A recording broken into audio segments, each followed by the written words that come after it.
The truth is darker than you've ever imagined. A woman can betray everything. Her values, her family, even her children. If she believes the man before her is powerful enough to own her chaos. That's not fantasy. That's biology. That's history. In ancient wars, when a tribe was conquered, the women didn't run. They adapted. They married their enemies and gave birth to their blood, not because they wanted to, but because survival isn't sentimental, and the feminine instinct isn't bound to morals, it's bound to power. She may call you toxic, but if you radiate dominance, if your silence is stronger than her chaos, she will submit, not out of love, but out of something deeper, something she doesn't understand. But you must? Freud wasn't trying to insult women. He was trying to decode them. He believed that beneath every choice, every emotion, every seduction, was a war raging between what a woman wants and what she's been trained to want. She doesn't fully understand why she's drawn to danger, why she pulls away when it feels too safe, why she destroys the man who offers her peace, but surrenders to the one who threatens her sanity. Freud saw this not as confusion, but as structure. Her id, her primal core, seeks power, protection, pleasure. It doesn't care about morality. It doesn't care about your kindness. It only cares, can he dominate my chaos? Her superego, the voice of her culture, her parents, her wounds, judges that desire, shames it, tells her it's wrong. And in between those forces, her ego tries to survive. That's why she runs hot and cold. Why she wants you, then attacks you. Why she seems emotionally unstable, but always in control of your attention. Because deep in her unconscious, love is not peace, love is power. And if you don't understand this, you'll mistake her tests for affection, her silence for mystery, her confusion for innocence. And you'll miss the one truth she'll never say out loud. She doesn't want to feel safe. She wants to feel claimed. Sigmund Freud didn't start as a rebel. He began as a doctor, trying to understand why people suffered. But the deeper he looked into the human mind, the more disturbing the answers became, especially when it came to women. He didn't trust appearances, not smiles, not manners, not even emotion. Because what fascinated Freud was the unconscious. The part of the mind that speaks without words, acts without reason, and wants without permission. And when he began to study female desire, not what women said they wanted, but what they were drawn to, he uncovered something that shattered the social fantasy. It wasn't romantic, it wasn't soft, it wasn't safe, it was raw, primitive, rooted in survival and submission to power.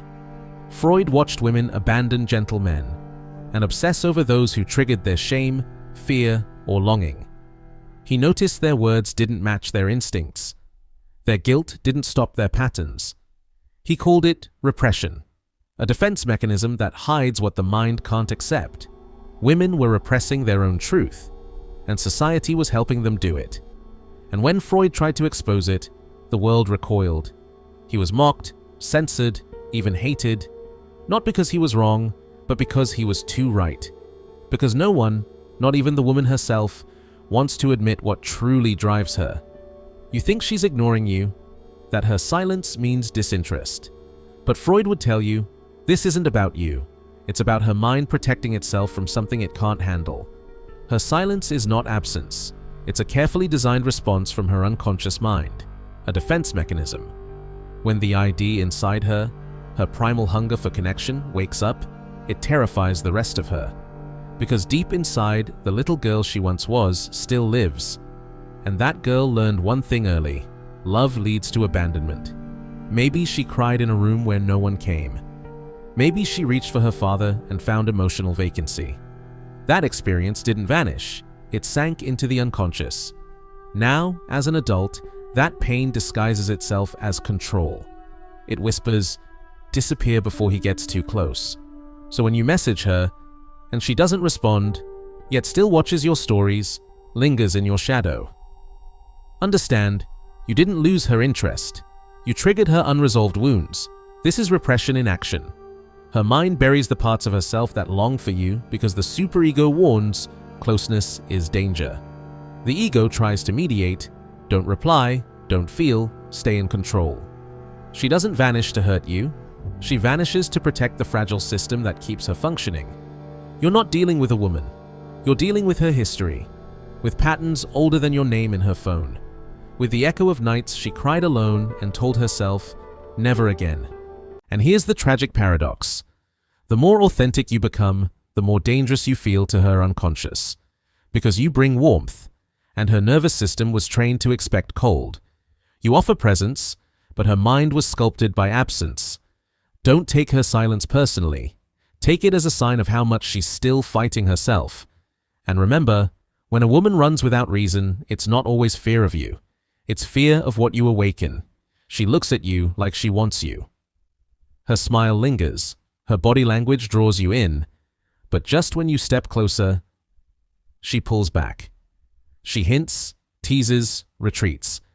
And you're left confused, trapped between invitation and rejection. This is not immaturity. It's psychological warfare, and Freud saw it long before Tinder ever existed. He called it the conflict between the id and the superego. The id wants the thrill, connection, intimacy, dominance, surrender. It doesn't care about morality, tradition, or timing. But the superego judges every urge. It whispers shame. Be a good girl. Don't give in. And so the mind splits. This split becomes sexual manipulation, not always conscious, but always strategic. As a child, she learned that attention equals survival. If she could be desirable, she could be safe. But full surrender, that was never safe. That was punished. Now, in adulthood, she seduces without intention. The cleavage, the slow blink, the subtle touch, it activates your masculine chase reflex. She wants to be desired, but not possessed. She wants to be seen, but not claimed. This is what Freud called reaction formation, when someone expresses the opposite of what they truly feel to defend themselves. She may want closeness, but acts distant. She may feel sexual desire, but speaks of boundaries and purity. Because acknowledging the real feeling would shatter her illusion of control. You think she's hot and cold. But in truth, she's split between hunger and fear. Her ego sits in the middle, desperately trying to manage the chaos.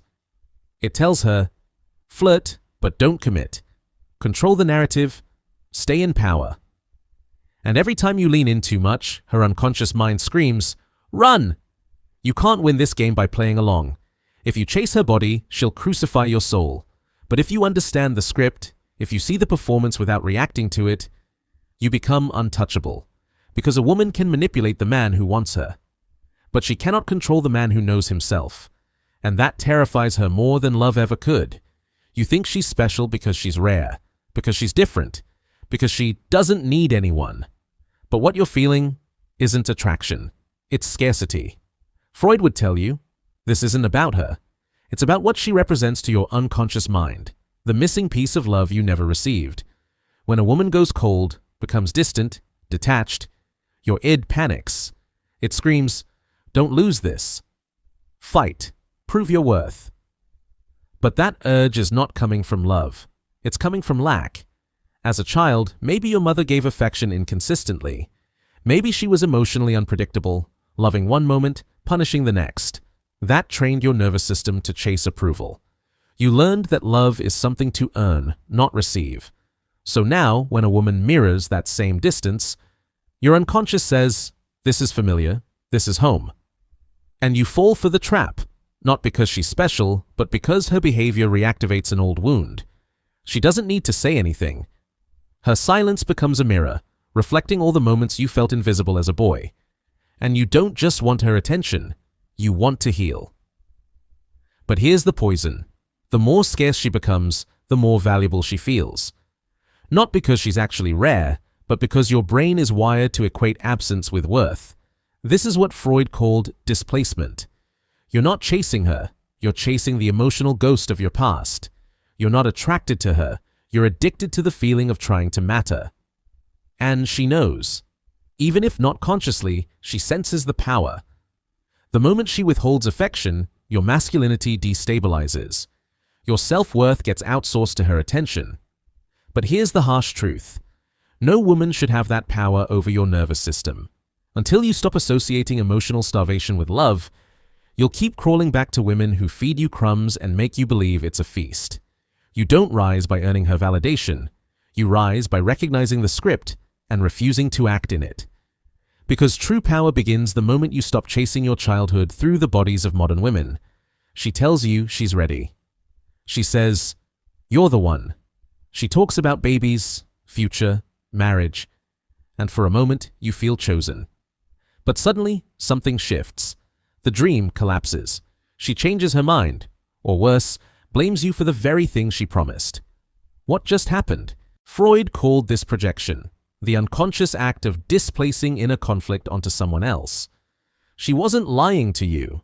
She was lying to herself. And you were just the stage she performed it on. In the beginning, her id was awakened, her instinctual desire to attach, to be desired, to imagine a future.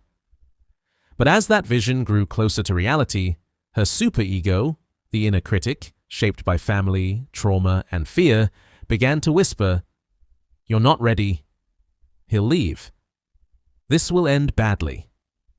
That internal war created dissonance, and instead of facing it, she projected it onto you.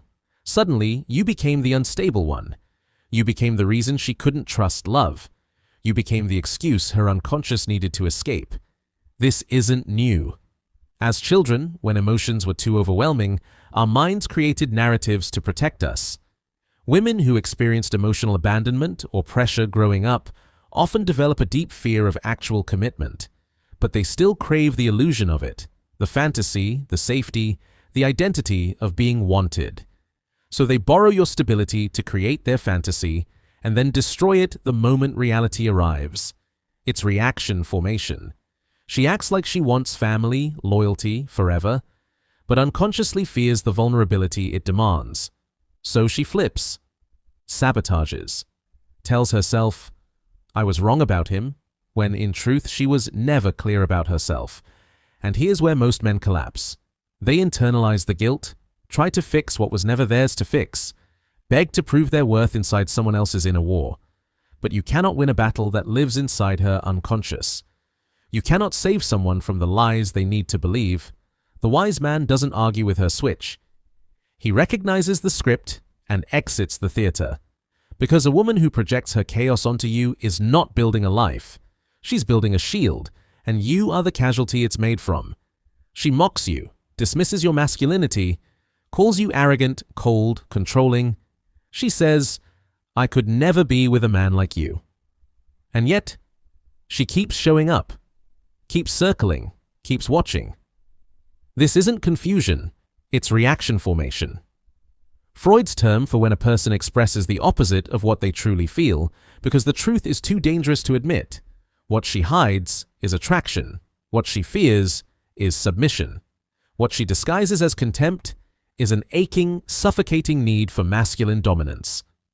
Her words are a mask. But her biology doesn't lie. She critiques the very traits her id craves: strength, mystery, power. Why? Because she was never taught how to love what she desires, only how to fear it. Maybe she grew up under the weight of a weak father or the grip of an overbearing one. Maybe she learned that wanting a powerful man made her less than, or not feminist enough, or just another girl giving in. So her superego, that voice shaped by social judgment and internal shame, launches a defense. He's toxic. He's unsafe. He's probably a narcissist. It's easier to shame the desire than to surrender to it. So she attacks you with words, hoping they'll kill the part of herself that wants to be claimed. And every time you hold your frame, every time you refuse to bend to her emotional noise, she hates you more. But that hatred is laced with arousal, because your masculine stillness is the very gravity her chaos secretly longs for. This is where men fall into the trap. They start defending themselves, explaining, apologizing. They try to correct the image she projects, not realizing they've just submitted to it. But the man who understands projection never reacts to the insult. He listens to what her unconscious is really saying. Your presence makes me feel things I was trained to suppress, and the only response to that is silence, stillness, power. Because when a woman tries to fight you for the control she secretly wants you to take, you don't negotiate, you don't retreat, you don't chase, you just hold. And in that holding, her mask begins to crack. You thought you wanted her, but if you strip away the beauty, the curves, the chaos, what's left? A pattern, a familiar ache, a reenactment. Freud said the unconscious mind repeats what it never resolved, that we seek out the same pain, not because we enjoy suffering, but because suffering feels like home. And that's the illusion. You weren't chasing a woman. You were chasing the ghost of your unmet needs, the woman who ignores you, who pulls you close, then disappears, who mirrors your mother's absence or your father's coldness. She feels real because she activates the boy inside you, the one who still believes, if I can get her to love me, I'll finally be enough. But that was never her job, and the deeper betrayal isn't hers, it's yours. You betrayed yourself the moment you made her the solution to your inner void. And worst of all, you believed that if you suffered just right, if you played the role just well enough, you'd finally be chosen. But you weren't in love. You were hypnotized by emotional scarcity, by unhealed memory, by the secret hope that if you could fix her, you'd repair the boy. And that's why it keeps breaking you, because no woman can mother the man who won't father himself. The illusion was never her attention. It was the belief that your worth depends on it. You don't fight the game by reacting. You end the game by leaving the arena. The woman who tests, withholds, seduces, and withdraws, she's not your opponent. She's a mirror. And your only job is to stop flinching when you see your reflection. Freud taught that real power doesn't come from repression, but from sublimation. Taking your chaotic instincts, the hunger, the need, the ache, and redirecting them into something higher.